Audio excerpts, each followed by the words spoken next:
उनको बुला लिया, उन्हें बुलाया भी।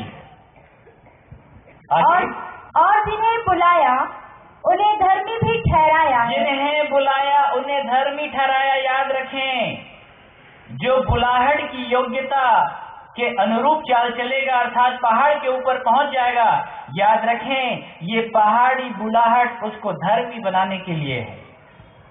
क्या बनाने के लिए है? धर्मी बनाने के लिए है। ये बुलाहट स्वतंत्र करने के लिए है। ये बुलाहट परमेश्वर के राज्य में प्रवेश दिलाने के लिए है। ये बुलाहट परमेश्वर की महिमा में प्रवेश दिलाने के लिए है। ये बुलाहट धर्मी बनाने के लिए है। और ये बुलाहट किन बातों के लिए है? लूका 5। किसी एक विषय वस्तु को हम समझा सकते हैं क्योंकि समय नहीं है।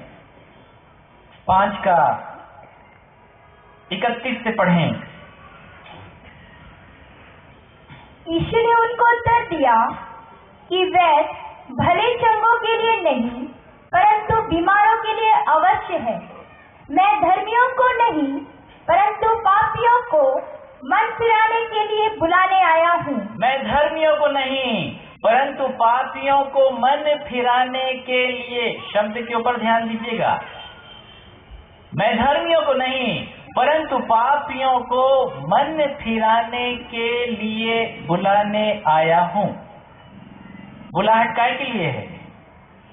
बुलाहट किस लिए है? यहां पे मन फिराने के लिए है। मतलब ये बात साफ है कि जो व्यक्ति मन फिराना चाहता है पहले तो उसको बुलाहट में प्रवेश करना होगा, और ये बुलाहट पहाड़ी है, और जो पहाड़ पे उसके पास आना चाहता है उसको सेक्रीफाइस करना होगा, और जो सेक्रीफाइस कर लेगा, जो संसार और संसार के लोगों को और सारे रिश्ते नातों को और संसारिक वस्तुओं को अप्रिय जान लेगा, ये सेक्रीफाइस उसे योग्यता प्रदान करेगी, और ये योग्यता उसको पहाड़ के ऊपर पहुंचा देगी। और ये मनुष्य जो पहाड़ के ऊपर पहुंच गया है यही मन फिरा सकता है। याद रखें, बाकी कोई दूसरा मनुष्य मन नहीं फिरा सकता। मन फिराव के योग्य फल जो है ना वो बड़ा गंभीर है। 4 घंटे लगेंगे कि मन फिराव के योग्य फल क्या होता है इसे समझने के लिए। मेरे प्रियो, बुलाहट मन फिराने के लिए है, बुलाहट स्वतंत्र होने के लिए है, बुलाहट राज्य में प्रवेश करने के लिए है, बुलाहट महिमा में प्रवेश करने के लिए है, बुलाहट धर्मी होने के लिए है, और बुलाहट मन फिराने के लिए है। मेरे प्रियो, आज मन फिराव क्या होता है हम इस बात को समझने का प्रयास करेंगे, क्योंकि बुलाहट की योग्यता क्या है इसी को मैं पिछले 2 दिन से आपको मैं बोलते और समझाते आ रहा हूं। लेकिन आज समझेंगे कि जब हम बुलाहट में खरे उतर जाते हैं, हम उसके पास आ जाते हैं, तो हमें मन कैसे फिराना है, किन किन बातों से फिराना है, और मन फिराना क्या होता है, और यदि मन नहीं फिराएंगे तो क्या होगा। लूका 13 निकालें। लूका 13 का 2 से पढ़ें। 2, 3 और 4 और 5 भी। हाँ, पढ़ें। यह सुन उसने उनसे उत्तर में ये कहा, क्या तुम समझते हो कि ये गलीली और सब गलीलियों से पापी थे कि उन पर ऐसी विपत्ति पड़ी? मैं तुमसे कहता हूँ कि नहीं, परंतु यदि तुम मन ना फिराओगे तो तुम सब भी इसी रीति से नाश होगे।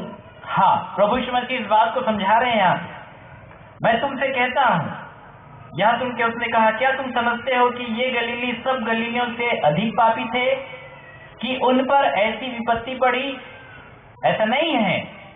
आज हम ऐसी आकलन करते हैं, वो ज्यादा पापी है, हम कम पापी हैं, वो ज्यादा गलत काम करता है, परंतु हम करते हैं, परंतु बहुत नाम मात्र में करते हैं, बहुत कम करते हैं। प्रभु यीशु मसीह बोल रहे हैं, ऐसी बात नहीं है कि कोई ज्यादा पापी है या कोई कम पापी है, ऐसी बात नहीं है, परंतु बात ऐसी है कि यदि तुम मन नहीं फिराओगे तो तुम्हारा विनाश ऐसे ही हो जाएगा जैसे इनका हो गया है। ये यदि मरे हैं तो इस इसलिए मरे हैं क्योंकि इन्होंने अभी तक के मन नहीं फिराया। बात ये नहीं है कि ये कम पापी हैं या ज्यादा। आज लोग ऐसे ही आकलन करते हैं, हम बहुत अच्छे हैं, फलाना व्यक्ति दारू पीता है तो बुरा है। हम तो बोलते हैं जो पीता है वो अच्छा है। क्यों अच्छा है? अन्यथा मत लीजिएगा। क्यों? क्योंकि वो जल्दी अपने पाप की दशा को स्वीकार करेगा कि पिताजी मैं पापी मनुष्य हूँ, मैं पियक्कड़ हूँ, मुझ पापी पर दया कर दे। लेकिन तुम जो अपने आप को बहुत अच्छा समझते हो ना, तुम धर्मी होने के कारण छूट जाओगे। मेरे प्रियो, प्रभु यीशु मसीह ने इस बात को बताया है कि मैं धर्मियों के लिए नहीं आया हूं। जो अपनी दृष्टि में अपने आप को अच्छा समझते हैं, मैं उनके लिए नहीं आया हूं। मैं पापियों के लिए आया हूं, मैं गिरे हुए लोगों के लिए आया हूं। वैद्य भले चंगों के लिए नहीं है, परंतु बीमारों के लिए है।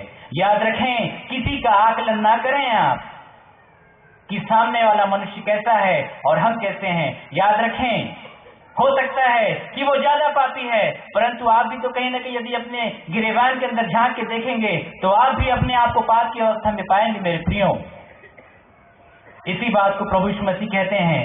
बात ऐसी नहीं है कि कोई ज्यादा पापी है या कम, परंतु बात यह है कि ये दोनों मनुष्य जो हैं अभी तक मन नहीं फिराए हैं, इसलिए ये नाश हो गए हैं। आगे पढ़ें अब।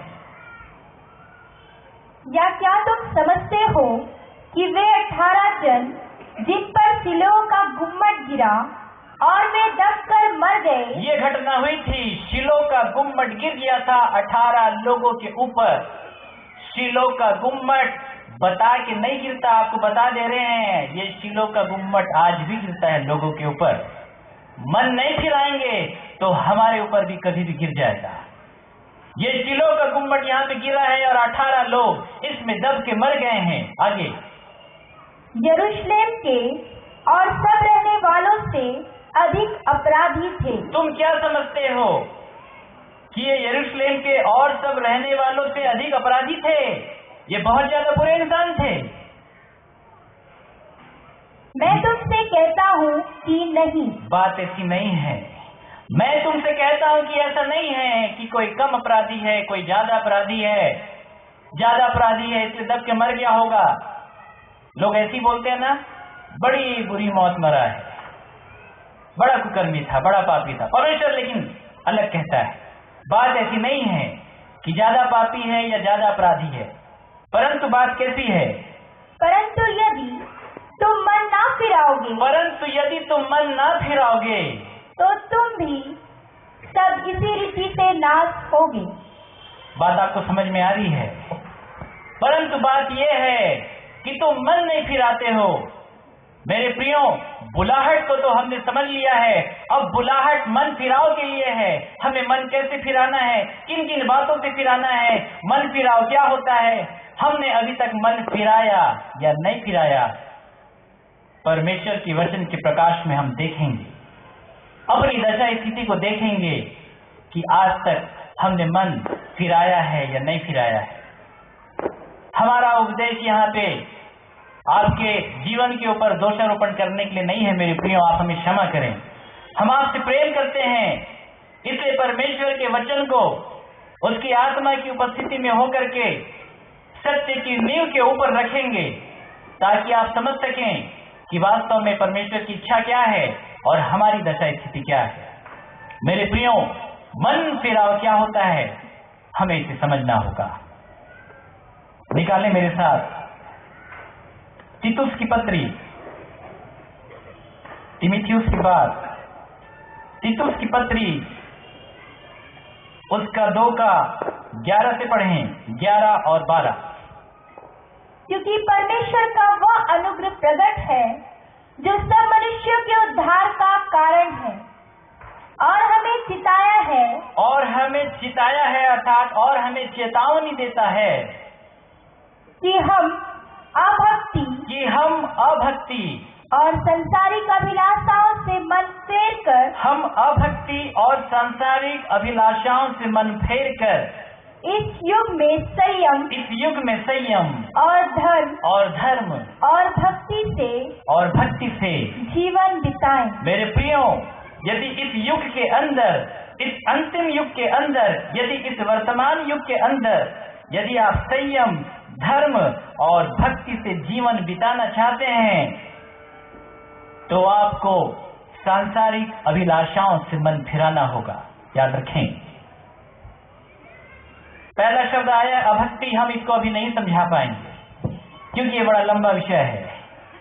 फिर भी आपको शॉर्ट में बता देते हैं, अभक्ति शब्द जो बना है वो भक्ति से बना है, और भक्ति का अर्थ होता है एकत्व, परमेश्वर के साथ एकाकार की अवस्था को प्राप्त कर लेना, उसमें विलीन हो जाना।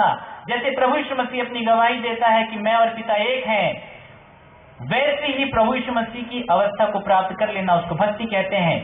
और अभक्ति का अर्थ होता है उससे अलग रहना। मेरे प्रियो, जो पहाड़ के ऊपर आ जाते हैं वो अभक्ति से निकल जाते हैं, और भक्ति में प्रवेश करना ये सब पहाड़ के ऊपर होता है। परंतु हमको भक्ति में प्रवेश करने के लिए हमको मन फिराना होगा। और किन बातों से मन फिराना होगा मेरे प्रियो? सांसारिक अभिलाषाओं से। आप कटु सत्य सुनना चाहेंगे ना? सत्य सुनेंगे आप कि लुभावनी बातें सुनेंगे? सुनेंगे आप। मेरे प्रियो, मैं सत्य ही बोलूंगा आपको, और सत्य जो है हमारे विचारों को कहीं ना कहीं काटेगा। हम इस बात को आज समझेंगे कि मन फिराव क्या है, सांसारिक अभिलाषाएं क्या है। मेरे प्रियो, पहला यूहन्ना 2:15 से पढ़ें।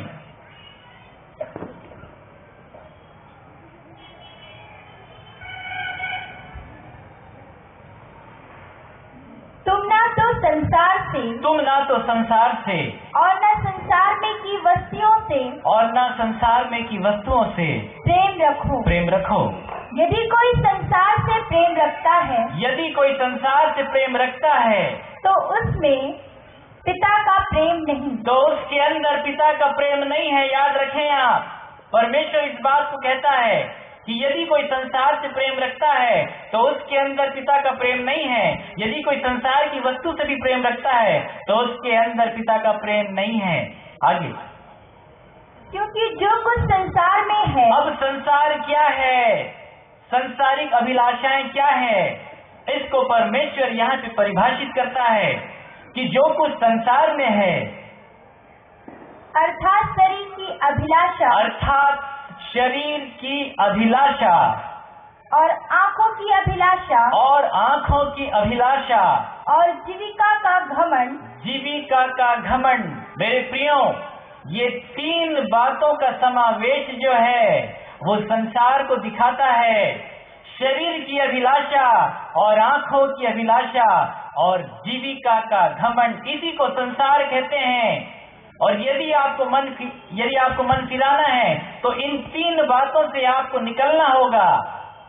इन तीन बातों के ऊपर से आपको अपने मन को अर्थात अपनी आत्मा को हटाना होगा।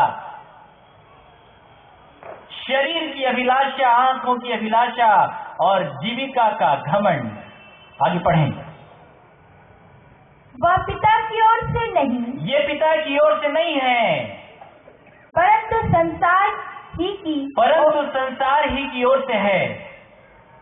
आगे, और संसार और उसकी अभिलाषाएं दोनों मिटते जाते हैं। संसार और संसार के ऊपर मन लगा करके उनकी अभिलाषाओं के पीछे भागने वाला व्यक्ति मिटते चला जाएगा। जैसे शिलो का गुम्बद गिर गया था, 18 लोग के ऊपर ये मिट गए। ये वो लोग थे जो संसार और संसार की वस्तुओं से प्रेम करते थे, सांसारिक शारीरिक अभिलाषाओं में डूबे हुए लोग थे। संसार और उसके ऊपर जीवन व्यतीत करने वाला व्यक्ति मिटता चला जाता है। परंतु आगे, पर जो परमेश्वर की इच्छा पर चलता है, पर जो परमेश्वर की इच्छा पर अर्थात उसके वचन के अनुसार चलता है, उसका कहना मानता है, वह सर्वदा बना रहेगा। वह सर्वदा बना रहेगा। मेरे प्रियो, हमें मन फिराना है। और किससे मन फिराना है? सांसारिक अभिलाषाओं से। संसार क्या है? शरीर की अभिलाषा, आंखों की अभिलाषा और जीविका का घमंड। आज हम इस 3 बात को समझने का प्रयास करेंगे। मेरे प्रियो, शरीर की अभिलाषाएं कैसी हैं? आज कैसी अभिलाषाएं हैं जहां से परमेश्वर हमको, हमारे मन को हटाने के लिए कहता है? ये शरीर की अभिलाषाएं कैसी है? हमारे साथ निकालें।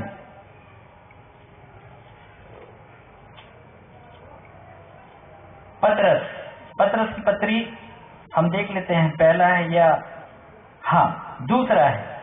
दूसरा पत्रस, उसका दूसरा अध्याय, 9 से पढ़ें, 9 और 10। तो प्रभु भक्तों को परीक्षा में से निकाल लेना और अधर्मियों को न्याय के दिन तक दंड की दशा में रखना भी जानता है।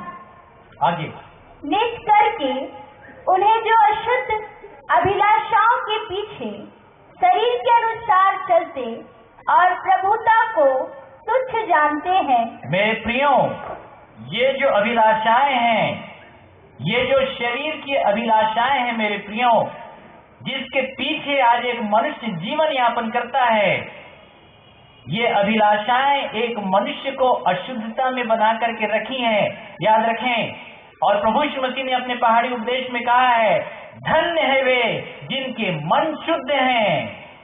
मन शुद्ध है कहने का मतलब ये है, जिन्होंने अपने मन को शरीर से हटा करके आत्मा के ऊपर लगा दिया है, जो शरीर की अभिलाषाओं के पीछे, शरीर के अशुद्धता रूपी अभिलाषाओं के पीछे नहीं चलते हैं, जो आत्मा के चलाए चलते हैं, वे ही शुद्ध कहलाते हैं और वे ही परमेश्वर के राज्य में जाएंगे। यहाँ पे परमेश्वर इस बात को बताता है, विशेष करके उन्हें जो अशुद्ध अभिलाषाओं के पीछे शरीर के अनुसार चलते हैं। ये शरीर हमको अशुद्ध अभिलाषाओं में लेकर के जाता है और इसके चलते संसार के ऊपर पाए जाने वाला हर एक मनुष्य जो है अशुद्धता की अवस्था में पाया जाता है मेरे प्रियो। लेकिन ऊपर परमेश्वर कहता है कि प्रभु भक्तों को परीक्षा में से निकाल लेना और अधर्मियों को न्याय के दंड की दशा में रखना भी जानता है। याद रखें, वो परीक्षा में डालता भक्तों को है। याद रखें, लोग बड़ी आसानी से कहते हैं हमारी परीक्षा हो रही है। हमारे साथ बैठना, आपको बताएंगे परीक्षा किसको कहते हैं। मेरे प्रियो, परीक्षा किसकी लेता है परमेश्वर? याद रखें, जिसकी तैयारी होती है, जो आज्ञाकारिता के जीवन में होता है, परीक्षाएं भक्तों की आती है। याद रखें, और भक्त किसको कहता है मालूम है आपको? जल्दी निकालें, आप भजन संहिता निकालें, थोड़ा सा हमको ढूंढना पड़ेगा।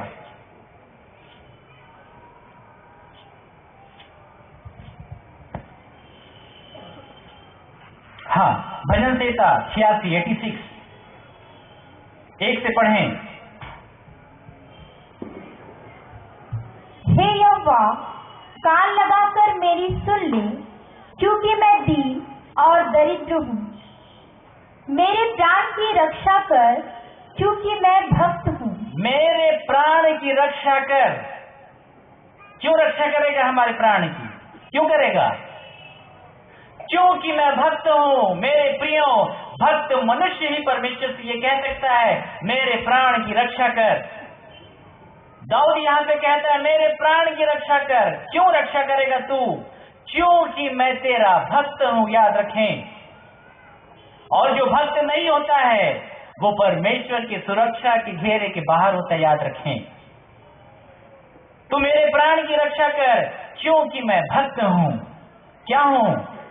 ये प्रार्थना हम भी कर सकते हैं, परंतु हमको अपने आप को जांचना भी होगा कि हम भक्त हैं कि नहीं। दाऊद कहता है, मेरे प्राण की रक्षा कर, क्योंकि मैं भक्त हूँ। देखिएगा, भक्त में स्टार लगा है, नीचे अर्थ बताएं। पवित्र। बस रुक जाएं। भक्त का अर्थ होता है पवित्र, और पवित्र का अर्थ होता है सत्य को मानने वाला, और सत्य का मतलब होता है परमेश्वर के वचन पर चलने वाला। याद रखें, ऐसे ही मनुष्य को बाइबल भक्त कहती है, और ऐसा ही मनुष्य परीक्षा में पड़ता है और परमेश्वर उसको निकाल भी देता है। परंतु जो मनुष्य भक्त नहीं है, जो अशुद्ध अभिलाषाओं के पीछे शरीर के अनुसार चलते हैं और जो प्रभुता को तुच्छ जानते हैं, ये भक्त नहीं है, ये अभक्ति की दशा में जीवन यापन करते हैं, ये अशुद्ध हैं। इन्हें और क्या कहता है? यहूदा की पत्री निकालें, यहूदा 1:18 से पढ़ें।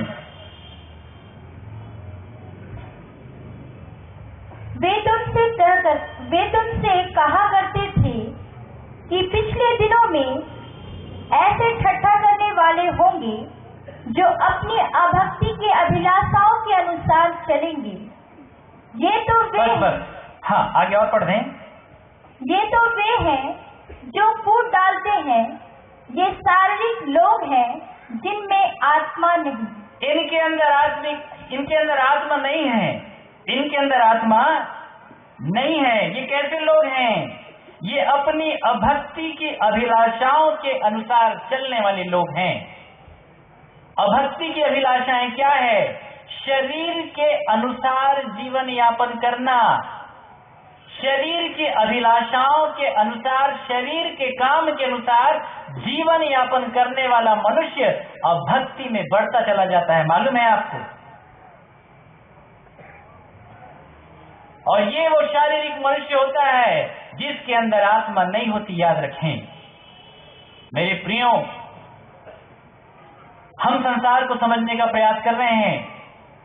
संसार का पहला बिंदु है शरीर की अभिलाषा, और शरीर की जो अभिलाषा है वो अशुद्धता है। एक मनुष्य जब शरीर के अनुसार चलना आरंभ करता है, वो अभिलाषाओं को पूरा करने लग जाता है, और ये अभिलाषा उसको अशुद्धता की दशा स्थिति में बना करके रखती है। मेरे प्रियो, ऐसा मनुष्य शरीर के अनुसार चलता है, लिखा है बाइबल में, जो हमने दूसरा पत्रस 2:10 में पढ़ा। मेरे प्रियो, आज हम शरीर के अनुसार कैसे चलते हैं आपको मालूम है? आपको पता है, आपने भी पढ़ा होगा। गलातियों 5 निकालें। हम जितने वचन आपके सामने रख रहे हैं, इस वचन के प्रकाश में अपने जीवन के अंधकार के पापों को आप देखिएगा। आप अपने जीवन का अवलोकन कीजिएगा कि आज आप कहाँ हैं। आपका मन अभी तक फिरा है या नहीं फिरा है? देखें 5:19 से पढ़ें। शरीर के काम तो प्रकट हैं। शरीर के काम तो प्रकट हैं। ये वही काम है जो अशुद्ध अभिलाषाओं के पीछे शरीर के अनुसार जो चलने वाले लोग हैं, ये वही काम करते हैं। शरीर के अनुसार चलते हैं, ये शरीर का काम करते हैं। क्या काम करते हैं? अर्थात व्यभिचार। मेरे प्रियो, इसे बताने की आवश्यकता नहीं है, आप इसे भली बात समझते हैं। आज पूरा संसार जो है वो व्यभिचार के पाप में डूबा हुआ है। व्यभिचार बहुत प्रकार का है। एक व्यभिचार एक तो आंखों के द्वारा होता है, दूसरा व्यभिचार विचारों के द्वारा होता है, और जब ये दोनों बातें प्रबल हो जाती है तो तीसरा व्यभिचार एक मनुष्य शरीर के द्वारा प्रकट रूप में कर देता है। ये तीनों मनुष्य व्यभिचार के पाप में पाए जाते हैं। चाहे शरीर के द्वारा वो काम करे या ना करे, यदि सोचता है और देखता है तो प्रभु यीशु मसीह ने कहा वो व्यभिचार कर चुका। आज हमारा अवलोकन थोड़ा दूसरा है। वो करता है, हम नहीं करते हैं, हम अच्छे हैं। अरे बाबा, तू भी तो करता है, आंखों से करता है, विचारों से तू भी तो करता है, अपने आप को देख ले। मेरे प्रियो, ये तीनों प्रकार के मनुष्य व्यभिचार के पाप में हम आपको बता रहे हैं, क्योंकि प्रभु यीशु मसीह ने अपने उपदेश में कहा है कि यदि कोई किसी को बस केवल व्यभिचार की दृष्टि के साथ देखे तो वो उसके साथ व्यभिचार कर चुका। संसार में तो प्रकट तब होता है जब ये व्यभिचार शरीर में प्रकट हो जाता है और क्रिया का रूप ले लेता है, तो अगले दिन अखबार में छप जाता है। मेरे प्रियो, ये शरीर का काम है। हमें अपने जीवन की शैली को देखना होगा कि हम किन किन प्रकार के विचारों से हम ग्रसित हैं। शरीर के काम तो प्रकट हैं, ये वही लालसाएं और अभिलाषाएं हैं जो हमें अशुद्धता की अवस्था में बना करके रखी है। यहीं से हमें अपने मन को फिराना है। मेरे प्रियो, आज आप इस बात को सुन लें। शरीर के काम तो प्रकट है, अर्थात व्यभिचार, गंदे काम, लुचपन। बाकी एक मिनट रुक जाइएगा, उसको मत पढ़िएगा, उसको छोड़ दीजिएगा एक टॉपिक को, ठीक है, क्योंकि आप माइक में हैं। आगे पढ़ें। टोना,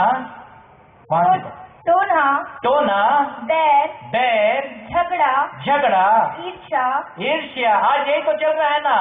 टोना भी चल रहा है, बैर भी चल रहा है। फलाना भाई का फलाने भाई के साथ नहीं पटता, फलानी बहन का फलानी बहन के साथ नहीं पटता। अरे बाहर मंडली में तो छोड़ दो रे बाबा, घर में ही नहीं पटता है। आज माता पिता का आपस में नहीं पटता है मेरे प्रियो, क्योंकि बैर का काम करती है। आज भाई बहन का आपस में नहीं पटता, भाई भाई का आपस में नहीं पटता, माता पिता का आपस में नहीं पटता, बच्चों का माता पिता के साथ नहीं पटता। क्यों? क्योंकि बैरता काम कर रही है। सारे मनुष्य शारीरिक हैं, और यदि शारीरिक हैं तो शरीर का काम मेल मिलाप नहीं है, बैर है। इसलिए आज बैर चल रहा है। पूरी बातों को यदि हम एक्सप्लेन करेंगे तो बड़ा समय हो जाएगा। बैर, झगड़ा, क्रोध भी इसीलिए आता है। क्यों? क्योंकि शारीरिक मनुष्य है, शरीर की अभिलाषाओं के पीछे चलने वाला मनुष्य है, शरीर के ऊपर जीवन यापन करने वाला मनुष्य है, इसलिए ये सारा काम होता है उससे। झगड़ा, क्रोध, आगे ईर्ष्या। आज एक मनुष्य ईर्ष्या से भी भरा है। आपको बताते हैं ईर्ष्या कैसी है। आज ईर्ष्या दो प्रकार की होती है, एक जो प्रकट करते हैं और दूसरा जो प्रकट नहीं होता है। ईर्ष्या कैसी है?